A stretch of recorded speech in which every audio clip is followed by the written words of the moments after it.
جس سے میری بات کی سچائی پتہ چلے۔ حضرت ابو طالب نے خشک درخت کی طرف اشارہ کیا اور کہا کہ مجھے اس درخت سے تازہ انار چاہیے۔ اس نے دعا کی کہ اے اللہ، میں نے تیرے نبی اور ولی کی صفات بیان کی ہیں، صدقے میں مجھے تازہ انار عطا فرما دے۔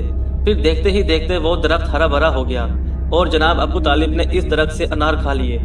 حضرت مجاہد رضی اللہ تعالی عنہ سے مروی ہے، وہ فرماتے ہیں کہ قریش کو سخت قحط کا سامنا کرنا پڑا۔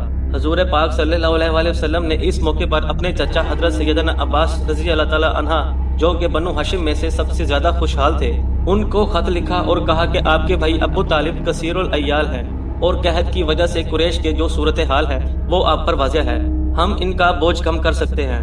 آپ جناب ابو طالب کے ایک بیٹے کو اپنی پرورش میں لے لیں اور ایک بیٹے کو میں اپنی پرورش میں لے لیتا ہوں۔ حضرت عباس رضی اللہ تعالی عنہ نے حضور پاک صلی اللہ علیہ وسلم کے مشورے کو مان لیا اور پھر دونوں حضرات مل کر جناب ابو طالب کے پاس گئے۔ جناب ابو طالب نے کہا کہ عقیل کو تم میرے پاس رہنے دو۔ حضور پاک صلی اللہ علیہ وسلم نے حضرت علی کا ہاتھ تھام لیا اور سیدنا عباس نے حضرت جعفر طیار کا ہاتھ تھام لیا۔ اس طرح حضور پاک صلی اللہ علیہ وسلم نے حضرت سید المرتضیٰ رضی اللہ تعالی عنہ کی کفالت کی ذمہ داری اٹھا لی اور حضرت سیدنا عباس نے حضرت جعفر طیار کی۔ پھر جب نبی کریم صلی اللہ علیہ وسلم نے نبوت کا اعلان کیا تو حضرت سیدنا علی المرتضیٰ رضی اللہ تعالی عنہ حضور علیہ السلام کے ہمراہ تھے اور آپ پر ایمان لائے۔ دوسری طرف حضرت جعفر طیار رضی اللہ تعالی عنہ نے حضرت سیدنا عباس سے پہلے اسلام قبول کیا۔ حضرت عباس رضی اللہ تعالی عنہ اس وقت تک چونکہ مسلمان نہیں ہوئے تھے، اس لیے حضرت جعفر طیار نے ان سے اس رشتے کو منقطع کیے رکھا۔ ناظرین، سیدنا علی المرتضیٰ نے حضور پاک صلی اللہ علیہ وسلم کی بعثت کے اگلے دن اسلام قبول کر لیا۔ حضرت علی نے اپنے قبول اسلام کے متعلق فرمایا کہ حضور پاک صلی اللہ علیہ وسلم 2 شنبہ کو مبعوث ہوئے اور میں نے 3 شنبہ کو اسلام قبول کر لیا۔ حضرت سیدنا علی المرتضیٰ رضی اللہ تعالی عنہ کی عمر مبارک ابھی 10 سال کی تھی۔ حضور پاک صلی اللہ علیہ وسلم پر پہلی وحی نازل ہوئی۔ آپ رضی اللہ تعالیٰ عنہ اس وقت نبی پاک صلی اللہ علیہ وسلم کے زیر سایہ پرورش پا رہے تھے۔ حضرت علی رضی اللہ تعالیٰ عنہ نے ایک دن نبی پاک صلی اللہ علیہ وسلم اور ام المومنین حضرت خدیجہ رضی اللہ تعالیٰ عنہ کو عبادت میں مصروف دیکھا تو حیرانگی کا اظہار کرتے ہوئے حضور پاک سے دریافت کیا کہ یہ کیا ہے؟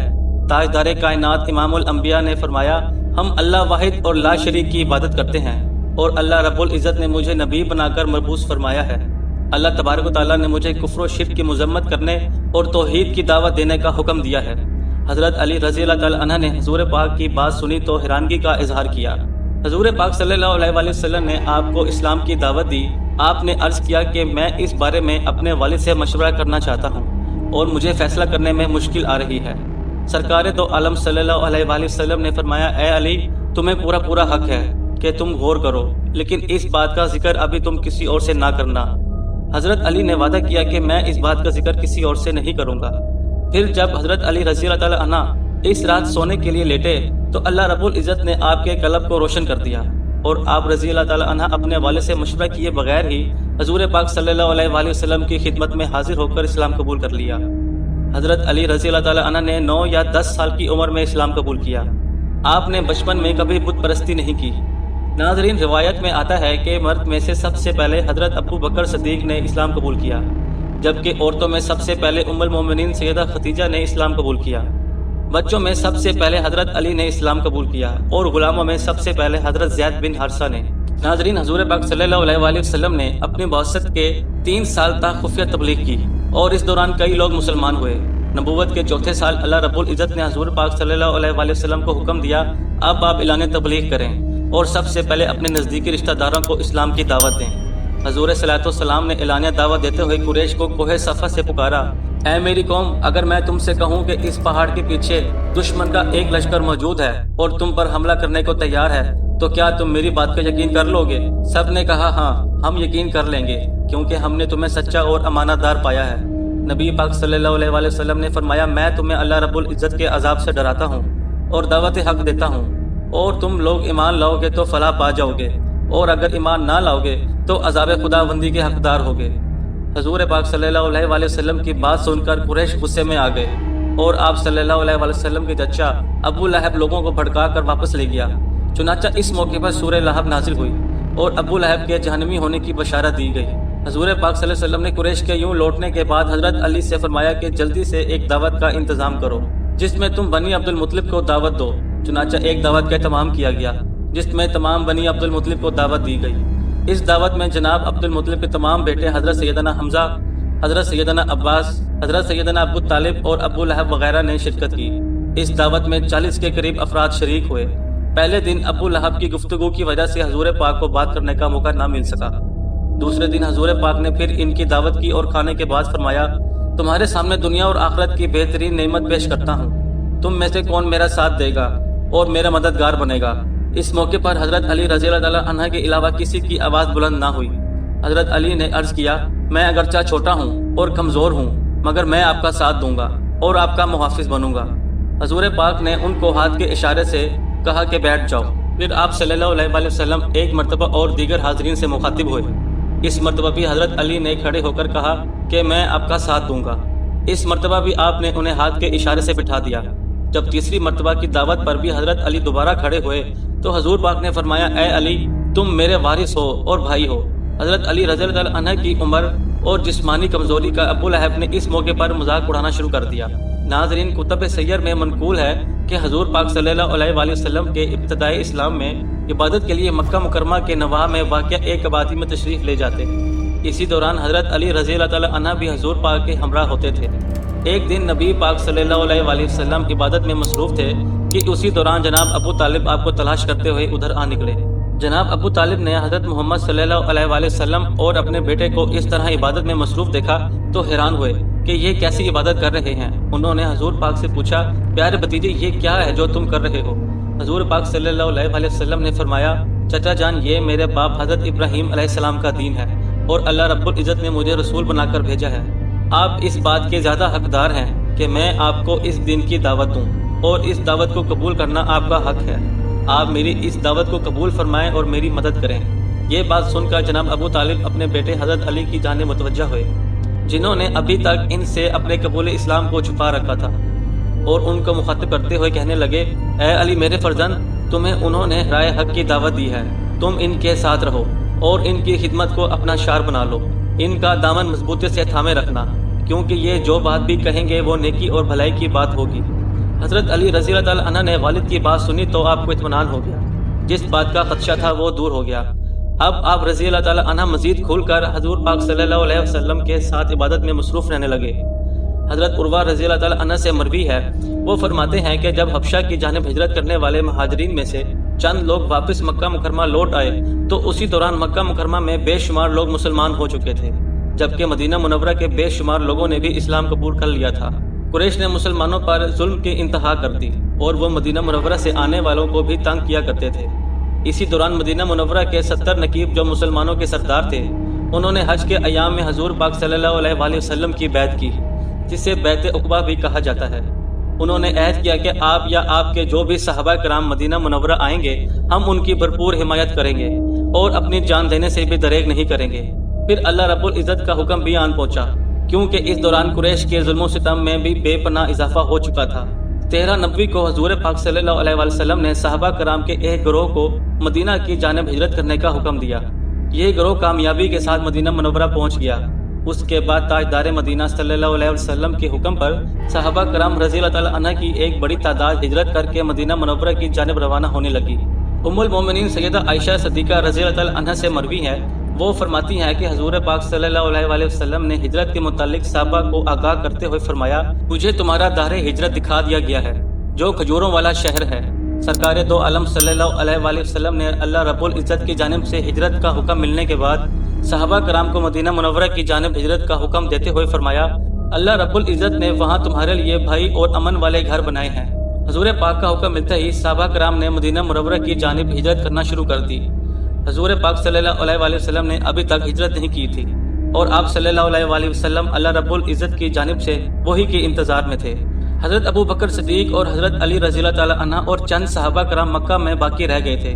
حضرت ابو بکر صدیق رضی اللہ تعالیٰ عنہ نے حضور پاک سے ہجرت کی اجازت طلب کی تو آپ نے فرمایا، تم ابھی ٹھہر جاؤ۔ قریش نے جب دیکھا کہ حضور پاک نے مسلمانوں کے لیے ایک محفوظ اماج گاہ مدینہ کی صورت میں ڈھونڈ لی ہے تو انہیں پریشانی لاحق ہو گئی اور وہ دار الندوہ میں جمع ہو گئے۔ کفار قریش نے طے کیا کہ تمام قبائل کا ایک ایک شخص حضور پاک کے گھر کے باہر اکٹھا ہو اور اچانک ان پر حملہ کر کے نعوذ باللہ ان کو قتل کر دیں۔ تاجدار کائنات امام الانبیاء حضور پاک صلی اللہ علیہ وآلہ وسلم کو وحی کے ذریعے قریش کے ناپاک ارادوں کی خبر مل گئی۔ آپ صلی اللہ علیہ وآلہ وسلم نے حضرت علی رضی اللہ تعالیٰ عنہ کو اپنے بستر پر لٹایا اور انہیں حکم دیا کہ وہ صبح ہوتے ہی لوگوں کی امانتیں جو کہ آپ کے پاس موجود تھیں وہ لٹا کر مدینہ منورہ کی جانب پہنچے۔ نبی کریم صلی اللہ علیہ وآلہ وسلم نے حضرت علی رضی اللہ تعالیٰ عنہ کو بستر پر لٹانے کے بعد خود حضرت ابو بکر صدیق کے گھر پہنچے اور حضرت سیدنا ابو بکر صدیق کو مدینہ منورہ کی جانب روانگی کا حکم دے دیا۔ ناظرین، سرور کائنات حضور پاک صلی اللہ علیہ وآلہ وسلم نے شب ہجرت حضرت علی سے فرمایا کہ مجھے ہجرت کا حکم ہو گیا ہے اور میں ابو بکر کے ساتھ مدینہ ہجرت کرنے والا ہوں۔ میرے پاس لوگوں کی جو امانتیں ہیں وہ تمہارے سپرد کرتا ہوں، ان تمام امانتوں کو ان کے مالکوں تک پہنچا دینا۔ مشرکین مکہ نے میرے قتل کی منصوبہ بندی کی ہے اور وہ آج رات مجھے قتل کرنے کا ناپاک ارادہ رکھتے ہیں۔ تم میری یہ چادر اوڑھ لو اور میرے بستر پر لیٹ جاؤ۔ حضرت علی نے ان کے فرمان کے مطابق بستر پر لیٹ کر چادر اوڑھ لی۔ مشرکین مکہ نے بھی حضور پاک کے گھر کا محاصرہ جاری رکھا، لیکن صبح کے وقت انہیں پتہ چلا کہ وہ جس مقصد کے لیے یہاں آئے تھے وہ تو ناکام ہو چکا اور حضور پاک صلی اللہ علیہ وآلہ وسلم مکہ مکرمہ سے باہر نکل چکے ہیں۔ حضرت عبداللہ ابن عباس سے مروی ہے، وہ فرماتے ہیں کہ حضور نبی کریم صلی اللہ علیہ وآلہ وسلم نے حضرت علی کو اپنے بستر پر لٹایا۔ حضرت عبداللہ ابن عباس سے مروی ہے، وہ فرماتے ہیں کہ حضور نبی کریم صلی اللہ علیہ وآلہ وسلم نے حضرت علی کو اپنے بستر پر لٹایا اور خود سورہ یاسین کی تلاوت کرتے ہوئے گھر سے باہر تشریف لائے اور مٹھی بھر مٹی لے کر ان کفار کے منہ پر دے ماری، جس سے ان کی آنکھیں اندھی ہو گئیں اور آپ کو نہ دیکھ سکے۔ حضور پاک صلی اللہ علیہ وآلہ وسلم بآسانی نکلنے میں کامیاب ہو گئے۔ مشرکین مکہ آپ کے منتظر رہے، یہاں تک کہ ایک شخص نے ان کو اطلاع دی کہ تم جس کا انتظار کر رہے ہو وہ مکہ مکرمہ سے جا چکے ہیں۔ مشرکین کی اس جماعت میں سے ایک شخص نے گھر کے اندر جا کر دیکھا تو آپ کے بستر پر کسی اور کو سوتے ہوئے پایا۔ جب انہوں نے اندر داخل ہو کر سوئے ہوئے کے اوپر سے چادر اتاری تو حضرت علی رضی اللہ عنہ کو دیکھ کر پریشان ہو گئے۔ ان سب نے پوچھا کہ محمد کہاں ہیں، مگر حضرت علی نے جواب دیا کہ میں یہاں لوگوں کی امانتیں واپس کرنے کے لیے موجود ہوں، نہ کہ تمہاری طرح حضور پاک کی نگرانی کرنے پر، اور تم تاجدار کائنات صلی اللہ علیہ وآلہ وسلم کی نگرانی کر رہے تھے، اس لیے تمہیں معلوم ہونا چاہیے کہ وہ کہاں ہیں۔ مشرکین مکہ نے حضرت علی کا یہ جواب سنا تو وہ شرمندہ ہو کر واپس چلے گئے۔ حضرت علی نے حضور پاک کے فرمان کے مطابق صبح ہوتے ہی لوگوں کی امانتیں واپس کی۔ اسی دوران مکہ مکرمہ میں ایک عجیب واقعہ پیش آیا۔ ہوا یوں کہ ابو سفیان کے بیٹے حنظلہ نے عمیر بن وائل ثقفی کو بلایا اور اس سے کہا کہ علی ابن طالب کے پاس جاؤ اور اس سے 80 مسکات سونے کا دعویٰ کرو، کیونکہ میں نے 80 مسکات سونا محمد کے پاس بطور امانت رکھا ہوا تھا۔ حضرت محمد صلی اللہ علیہ وآلہ وسلم مکہ مکرمہ کی طرف کوچ کر گئے ہیں اور علی ان کے وکیل ہیں، ان سے جا کر کہو کہ آپ میری امانتیں واپس کر دیں۔ اگر علی تم سے کوئی گواہ طلب کریں تو ہماری گواہی قریش کی تمام جماعت دے گی۔ تیرے اس کام کے بدلے میں تجھے اپنی ماں ہندہ کا گل بند دیتا ہوں۔ عمیر بن وائل نے حضرت علی کے پاس پہنچ کر امانت کا دعویٰ کر دیا۔ حضرت علی نے اس سے امانت کی نشانی طلب کی تو اس نے بتا دی۔ اس کے بعد آپ رضی اللہ تعالیٰ عنہ نے امانتی سامان میں اسے تلاش کیا تو کہیں اس کے آثار بھی نہ ملے، جبکہ ہر امانت پر اس کے مالک کا نام لکھا ہوا تھا اور اس میں عمیر کا نام کہیں بھی درج نہیں تھا۔ حضرت علی رضی اللہ تعالیٰ عنہ نے عمیر کو بہت سمجھایا کہ تم اس دعوے میں جھوٹے ہو، لہٰذا باز آ جاؤ، مگر اسے سمجھانے کا کوئی فائدہ نہ ہوا اور وہ اپنی ضد پر اڑا رہا۔ اس نے کہا کہ میرے پاس چند گواہ بھی ہیں، ابو جہل اور اس کا بیٹا اکرمہ، عقبہ بن معید، ابو سفیان اور اس کا بیٹا حنظلہ میری گواہی کے لیے حاضر ہیں۔ اسی دوران حضرت علی رضی اللہ تعالیٰ عنہ اچھی طرح جان گئے کہ یہ صرف ان کا فریب ہے، چنانچہ آپ نے فرمایا کہ گواہوں کو خانہ کعبہ میں حاضر کیا جائے۔ گواہ حاضر ہو گئے تو آپ نے عمیر کو ایسی جگہ طلب کیا کہ گواہ عمیر کی بات نہ سن سکیں۔ آپ رضی اللہ تعالیٰ عنہ نے فرمایا، برادر ثقیف، بتائیے کہ یہ امانت آپ نے دن کے کس وقت حضور پاک صلی اللہ علیہ وآلہ وسلم کے سپرد کی تھی؟ اس نے کہا دوپہر کے وقت، رسول خدا نے میرے ہاتھ سے لی تھی اور اپنے غلام کے حوالے کی تھی۔ اس کے بعد حضرت علی رضی اللہ تعالیٰ عنہ نے ابو جہل کو طلب کیا، اس نے گواہی دینے سے انکار کر دیا اور کہا مجھ پر گواہی دینا کوئی فرض تو نہیں۔ پھر آپ نے ابو سفیان کو بلایا اور اس سے یہی سوال کیا۔ ابو سفیان نے کہا کہ غروب آفتاب کے وقت یہ امانت محمد کے حوالے کی گئی اور آپ صلی اللہ علیہ وآلہ وسلم نے اپنی جیب میں ڈال لی۔ اس کے بعد حضرت علی نے حنظلہ کو بلایا تو اس نے گواہی میں کہا، عین دوپہر کے وقت محمد کے پاس یہ امانت میں نے ہاتھ میں دی، یہاں تک کہ عمیر واپس آ گیا۔ پھر حضرت علی نے عقبہ کو بلایا اور اس سے سوال کیا۔ عقبہ نے جواب میں کہا، محمد صلی اللہ علیہ وآلہ وسلم نے یہ امانت عصر کے وقت لی اور فوراً اسے اپنے گھر بھیج دیا۔ پھر ابو جہل کے بیٹے اکرمہ کو بلایا اور اس سے یہی سوال کیا۔ اس نے جواب میں کہا کہ محمد نے یہ امانت طلوع آفتاب کے وقت لی تھی اور اس امانت کو فاطمہ بنت اسد کے گھر روانہ فرما دیا تھا۔ جب عمیر نے مختلف اور شہادتیں سنی تو اس کا رنگ اڑ گیا اور وہ جان گیا اس حرکت سے اس کی رسوائی ہوئی ہے اور اسے مزید ذلت کا سامنا کرنا پڑے گا۔ چنانچہ اس کا رنگ زرد ہو گیا اور چہرے پر ہوائیاں اڑ گئیں۔ حضرت علی نے فرمایا، اے عمیر، تیرا رنگ کیوں زرد ہو گیا ہے اور تجھ میں کیوں تبدیلی آ رہی ہے؟ عمیر نے کہا، علی، میں نے جو وعدہ کیا تھا وہ دراصل کسی کا فریب تھا۔ اب میں اصل بات بتاتا ہوں، میں رسوا نہیں ہونا چاہتا۔ مجھے اس محترم بیت اللہ شریف کی قسم، میرے پاس کوئی امانت نہیں تھی۔ اصل میں حنظلہ بن ابی سفیان نے مجھے لالچ دیا اور ابو سفیان نے مجھے اس کے بدلے میں دینار اور ہندہ کا گلو بند، جس پر اس کا نام ہندہ نقش تھا، بطور رشوت دیے۔ میں انہیں واپس کرتا ہوں۔ یہ سن کر قریش کے سر خجالت سے جھک گئے۔ اس وقت حضرت علی نے فرمایا، وہ تلوار لائی جائے جو گوشہ خانہ میں موجود ہے۔ چنانچہ آپ نے وہ تلوار لی اور ابو سفیان کے سامنے رکھی اور فرمایا، اس تلوار کو پہچانتے ہو؟ ابو سفیان اس کے ساتھیوں نے کہا، ہاں، یہ تلوار حنظلہ کی ہے، یہ وہ تلوار ہے جو چوری ہو چکی ہے۔ حضرت علی نے فرمایا کہ ہاں، یہ تلوار حنظلہ کی ہے، لیکن اسے کسی نے چرایا نہیں ہے، ہو سکتا ہے کہ اس میں بھی تمہارا کوئی مکر ہو۔ حضرت علی نے ابو سفیان سے پوچھا کہ اگر تو سچ کہتا ہے تو بتا، تیرا غلام محلہ اسود کہاں ہے؟ ابو سفیان نے کہا، کسی کام کے لیے طائف گیا ہے۔ حضرت علی نے فرمایا، تجھ پر افسوس ہے، اس کے بعد کیا تو نے اسے دیکھا ہے؟ اگر تو سچا ہے تو اسے حاضر کر۔ یہ سن کر ابو سفیان خاموش اور پریشان ہو گیا۔ اس کے بعد حضرت علی نے ان سرداران قریش کے 10 غلاموں کو حکم دیا کہ ابو سفیان کے پاس جائیں اور زمین کے فلاں ٹکڑے پر گڑھا کھودیں، وہاں محلہ اسود کی لاش ہے، اسے نکال لائیں۔ لوگ اکٹھے ہوئے اور اس قتل کا سبب دریافت کرنے لگے۔ حضرت علی نے فرمایا، حنظلہ اور ابو سفیان نے اسے رشوت دی تھی اور اس سے کہا تھا کہ اگر تو علی کو قتل کر دے گا تو ہم تجھے آزاد کر دیں گے۔ وہ اس پر آمادہ ہو گیا۔ ابو سفیان کے بیٹے حنظلہ نے اس کو تلوار دی اور وہ اندھیرے میں چھپ کر بیٹھ گیا تاکہ مجھے قتل کر سکے۔ میں جب اس کے قریب گیا تو وہ کھڑا ہوا تاکہ تلوار سے میرے سر پر وار کر سکے۔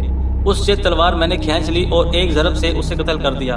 یوں اس کے مکر و فریب کا کوئی نتیجہ برآمد نہ ہو سکا۔ عمیر نے جب یہ داستان سنی تو اس کا دل نور اسلام سے روشن ہو گیا۔ اس نے کہا، اس واقعے کے بعد حضرت علی رضی اللہ تعالی عنہ مدینہ کی طرف ہجرت کر گئے۔ ناظرین، روایات میں آتا ہے کہ حضرت علی مدینہ کی طرف ہجرت کر گئے اور مسلسل سفر کرتے ہوئے حضور پاک صلی اللہ علیہ وآلہ وسلم کے قافلے سے آن ملے۔ تاجدار کائنات امام الانبیاء حضرت محمد صلی اللہ علیہ وآلہ وسلم کو جب آپ کی آمد کی اطلاع ہوئی تو آپ کو اپنے پاس بلایا، مگر صحابہ رضی اللہ تعالی عنہ نے بتایا کہ حضرت علی کے پاؤں مسلسل سفر کی وجہ سے شدید زخمی ہو چکے ہیں، اس وقت وہ چلنے کی سکت نہیں رکھتے۔ چنانچہ نبی کریم صلی اللہ علیہ وآلہ وسلم خود حضرت علی کے پاس تشریف لائے اور حضرت علی کے پاؤں سے اس وقت خون جاری تھا۔ حضور پاک صلی اللہ علیہ وآلہ وسلم نے آپ کو اپنے گلے سے لگایا اور آپ کے زخموں پر اپنا لعاب دہن لگانا شروع کر دیا۔ قباء کے مقام پر حضرت علی حضور پاک سے آن ملے۔ رسول پاک صلی اللہ علیہ وآلہ وسلم نے قباء میں کلثوم بن ادم رضی اللہ تعالی عنہ کے گھر قیام کیا اور حضرت علی رضی اللہ تعالی عنہ بھی حضور پاک کے ہمراہ تھے۔ نبی پاک صلی اللہ علیہ وآلہ وسلم نے کلثوم بن ادم سے زمین خریدی اور اس پر ایک مسجد کی بنیاد رکھی جسے مسجد قباء کے نام سے جانا جاتا ہے۔ حضرت علی اور دیگر صحابہ کرام نے اس مسجد کی تعمیر میں حضور پاک کے شانہ بشانہ حصہ لیا۔ مسجد قباء میں پہلی مرتبہ نماز جمعہ با جماعت ادا کی گئی، جس میں 100 کے قریب صحابہ کرام نے شمولیت فرمائی۔ حضور پاک صلی اللہ علیہ وآلہ وسلم نے قباء میں تقریباً 15 روز تک قیام کیا۔ حضرت عبداللہ ابن عمر رضی اللہ تعالی عنہ سے مروی ہے، وہ فرماتے ہیں کہ جب حضور پاک صلی اللہ علیہ وآلہ وسلم نے انصار اور مہاجرین کے درمیان اخوت کا رشتہ قائم کیا تو حضرت علی نے حضور پاک کی بارگاہ میں عرض کیا، یا رسول اللہ، آپ نے تمام صحابہ کرام کے درمیان اخوت کا رشتہ قائم کیا مگر میرے ساتھ ایسا کچھ نہیں کیا۔ حضور پاک نے فرمایا، اے علی، تم دنیا اور آخرت میں میرے بھائی ہو۔ طبقات ابن سعد کے روایات کے مطابق حضور پاک صلی اللہ علیہ وآلہ وسلم نے حضرت علی کے شانے پر ہاتھ رکھتے ہوئے فرمایا، اے علی، تم میرے بھائی ہو، تم میرے وارث ہو اور میں تمہارا وارث ہوں۔ ناظرین، مدینہ منورہ میں مہاجرین کی آمد سے مسلمانوں کی تعداد میں دن بدن اضافہ ہوتا گیا۔ چنانچہ نبی کریم صلی اللہ علیہ وآلہ وسلم نے مدینہ منورہ میں ایک مسجد کی تعمیر کا ارادہ کیا اور اس مقصد کے لیے زمین حاصل کی گئی۔ حضور پاک صلی اللہ علیہ وآلہ وسلم نے اپنے دست مبارک سے مسجد کی بنیاد رکھی۔ مسجد کی تعمیر کے دوران مہاجر اور انصار صحابہ کرام سب اینٹیں اور پتھر لاتے تھے اور حضور پاک صلی اللہ علیہ وآلہ وسلم اینٹیں اٹھانے میں صحابہ کرام کے ساتھ شانہ بشانہ کام کرتے۔